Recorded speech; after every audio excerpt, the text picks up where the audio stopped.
Hi guys, welcome back to another tutorial video. So in today's video, I'll show you how to create viral TikTok edits using CapCut. So if you want to make trending, fast-paced edits that get more views, just follow along. First, open CapCut on your phone and then tap on New Project. After that, import your clips or videos that you want to edit.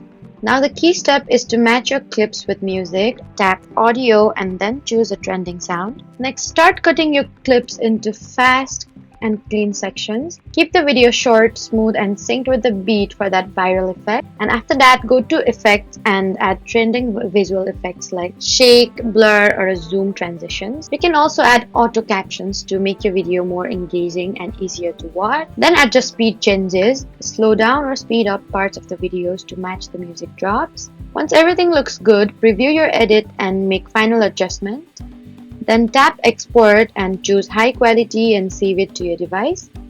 Finally, upload it to TikTok with a catchy caption and relevant hashtag. So that was how to create viral TikTok edits using CapCut. Don't forget to like, comment, and subscribe for more helpful tutorials. Thank you for watching.